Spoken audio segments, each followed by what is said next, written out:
Hello friends, आप सभी लोगों का स्वागत है आपके अपने परिवार यूट्यूब चैनल फ्रेशर क्लासेस में। तो फ्रेंड्स, आज का ये जो वीडियो है बेस रहेगा आपके साइंस का मॉक टेस्ट नंबर 4। तो आइए क्वेश्चन स्टार्ट करते हैं। सल्फर हेक्सा फ्लोराइड अणु का आकार कौन सा है? सल्फर हेक्साफ्लोराइड अणु का पूछा है, मॉलिक्यूल का आकार कैसा होता है? तो ये आपका होता है अष्टफलीय होता है। कैसा होता है? अष्टफलीय, ऑप्शन बी। आगे बढ़ते हैं। टेलीस्कोप की खोज किस वैज्ञानिक ने की थी? बताना है आपको, टेलीस्कोप की खोज किस वैज्ञानिक ने की थी? तो ऑप्शन डी, गैलीलियो ने की थी। आपसे पूछे कि कब की थी तो याद रख लेंगे 1903 में की थी, ठीक ना? नहीं, 1903 नहीं, ये आपको की थी 1609 में की थी। कितने में की थी? 1609 में। आगे बढ़ते हैं।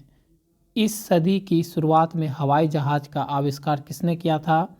तो किसने किया था? याद है आप लोग को? मन में सोचिए। याद है, रॉबर्ट ब्रदर्स ने किया था। कब किया था? इसका भी डेट है, इसका डेट है 1903, ठीक ना? आगे बढ़ते हैं। केसुरिक रज्जु में से कितनी जोड़ियां तंत्रिका निकलती है? केसुरिक रज्जु में से कितनी जोड़ियां तंत्रिका निकलती है? बताइए बताइए, कितनी निकलती है? 23 निकलती है। कितनी निकलती है? 23 निकलती है। केसुरिक तंत्र हमारे शरीर के कंकाल का मुख्य आधार है, जो मध्य में स्थित होता है। यह सिर को सहारा देता है, ठीक ना? केसुरिक रज्जु क्या होता है? तो केसुरिक तंत्र हमारे शरीर के कंकाल का मुख्य आधार होता है। सुनिएगा ध्यान से। केसुरिक जो होता है, केसुरिक रज्जु मतलब केसुरिक जो तंत्र होता है हमारे शरीर के कंकाल का मुख्य आधार है, जो मध्य में स्थित होता है। यह सिर को सहारा देता है। आगे बढ़ते हैं।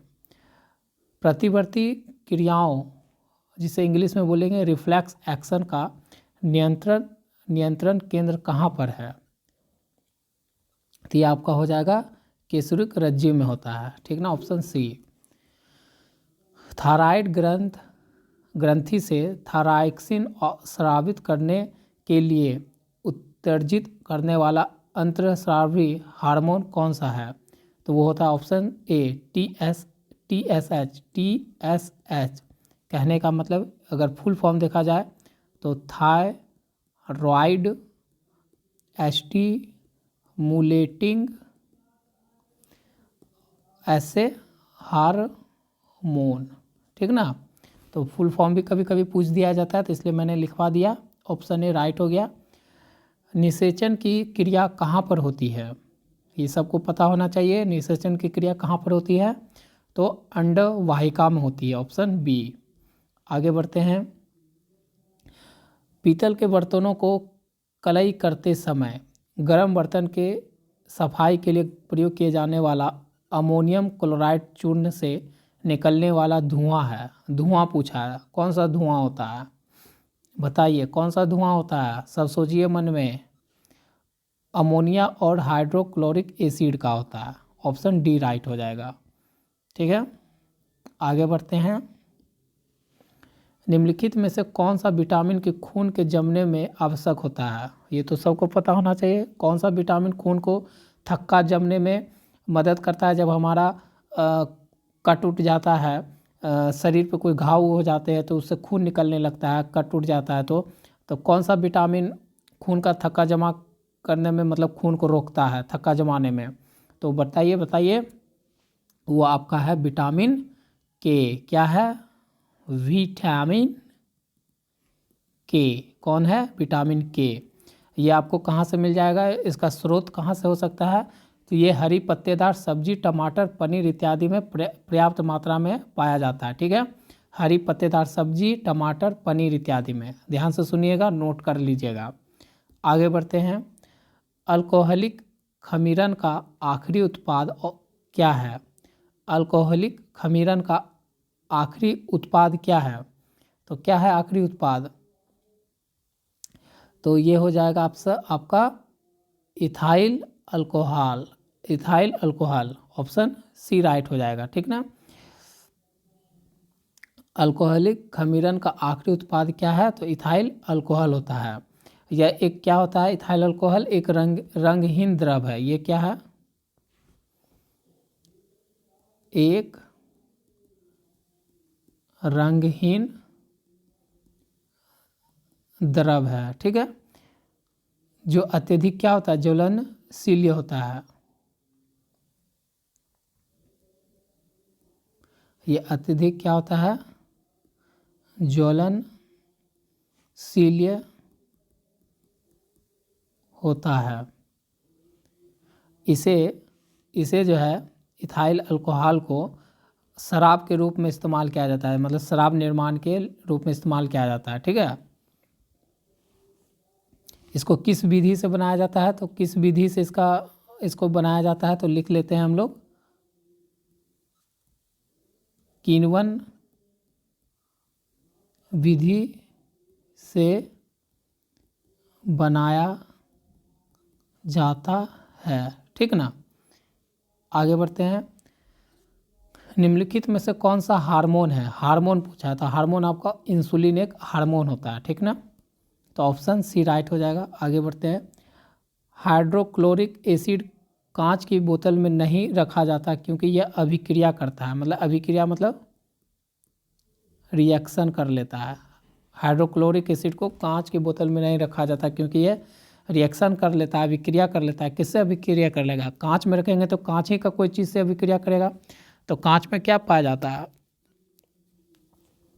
तो ये जो होता है हाइड्रोजन क्लोराइड गैस का जलीय विलयन ही ये किससे क्रिया कर लेता है? तो कांच की सिलिकॉन डाइऑक्साइड से, कांच की अमोनियम, कांच की सोडियम ऑक्साइड से, या द्रव। तो आपका ऑप्शन जो है राइट हो जाएगा, तो ऑप्शन डी राइट हो जाएगा। ये कांच की सिलिकॉन डाइऑक्साइड से अभिक्रिया कर लेता है, रिएक्शन कर लेता है, ठीक ना। आगे बढ़ते हैं। वायु में थोड़ी देर रहने पर किसी धातु के ऊपर हरे रंग के बेसिक कार्बोनेट की परत जम जाती है, वह धातु कौन सा होता है? किस परत पर हरे रंग की, जो वायु में थोड़ी देर रहने पर किसी धातु के ऊपर हरे रंग की बेसिक कार्बोनेट की परत जम जाती है, वो कौन होता है? आपका तांबा होता है। तांबा पे जम जाता है। तांबा मतलब कॉपर, कॉपर पे जम जाता है, ठीक है। आगे बढ़ते हैं। कच्चे फलों के कृत्रिम रूप से पकाने के लिए प्रयोग में लाई जाने वाले गैस का नाम क्या है? कौन सा गैस होता है? ये हम लोग प्रीवियस वीडियो में भी इस क्वेश्चन पर डिस्कशन कर चुके हैं। ये एथिलीन होता है। क्या होता है? एथिलीन। आगे बढ़ते हैं। विस्फोटक ट्राइनाइट्रोग्लिसरीन TNG जिसे बोलते हैं इंग्लिश में, शॉर्ट फॉर्म में, है एक, क्या है यह एक? तो ये एक ईस्टर है। क्या है? ये एक ईस्टर है। ये एक रंगहीन तैलीय द्रव होता है, ठीक है, ये ईस्टर होता है। इसके बारे में लिख सकते हैं कि यह एक रंगहीन तैलीय द्रव है, ठीक ना। यह डायनामाइट बनाने के काम आता है, ठीक ना। आगे बढ़ते हैं। जस्ता से एक बर्तन पर विद्युत लेपन की विधि है। जस्ता से एक बर्तन पर विद्युत लेपन की विधि है, क्या, कौन सी विधि कहलाती है वो?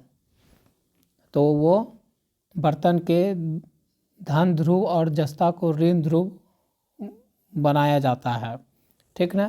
कहने का मतलब क्या है? जस्ता से एक बर्तन पर विद्युत लेपन की विधि में विधि में है। तो विधि में क्या है? बर्तन को धन ध्रुव और जस्ता को ऋण ध्रुव बनाया जाता है। इसको अगर थोड़ा सा अच्छा से लिखे तो इस तरह से लिख सकते हैं इस बात को कि जिस धातु पर लेपन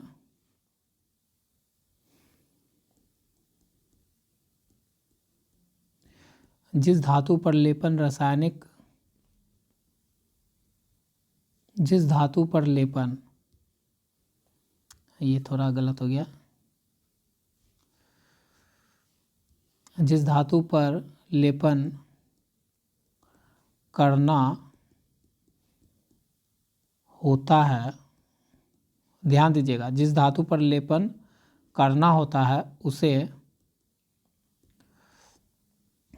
कैथोड या उसे धनायन मतलब पॉजिटिव चार्ज धनायन कहते हैं, ठीक ना, कहते हैं। और जिस धातु का, देखिए अंतर है, ये पर है और यहाँ पर का है, ये बस ध्यान देना है। जिस धातु पर लेपन करना होता है उसे कैथोड कहते हैं या धनायन चार्ज कहता है, उस पर आवेश आता है। और जिस धातु का है लेपन करना होता है उसे एनोड मतलब ऋणात्मक ऋणायन बनाते हैं या कहते हैं, ठीक ना। तो वही तो लिखा है कि बर्तन के धन ध्रुव और जस्ता के ऋण ध्रुव बनाया जाता है, ठीक ना। आगे बढ़ते, ऑप्शन डी राइट हो गया।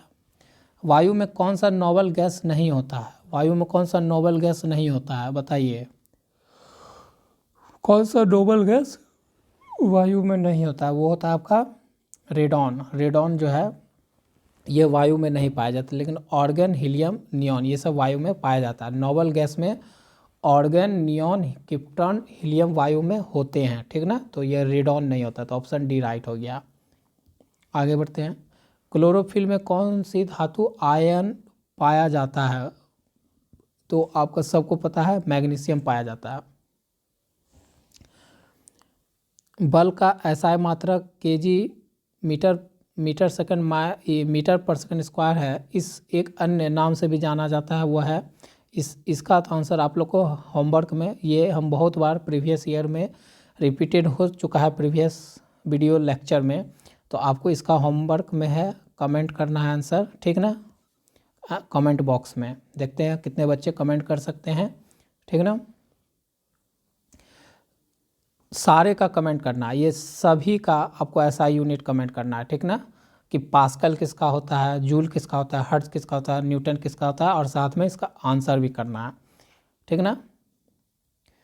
तो ये होमवर्क हो गया। तो आपका 20 आउट ऑफ 20 क्वेश्चन जो होते हैं मॉक टेस्ट का, साइंस का हम लोग ने इस तरह से कंप्लीट कर लिया। तो जो भी बच्चे लोग पहली बार चैनल पर विजिट किए हो वो चैनल को सब्सक्राइब कर नोटिफिकेशन का बेल आइकन ज़रूर प्रेस कर लो दोस्त, और तैयारी करते रहिए। नोटिफिकेशन कभी भी आएगा तो तैयारी रहेगा तो आप लोग को गवर्नमेंट कॉलेज मिलने में आसानी हो जाएगी, ठीक है। तो मिलते हैं आपसे नेक्स्ट वीडियो में, आज के लिए बस इतना ही, धन्यवाद।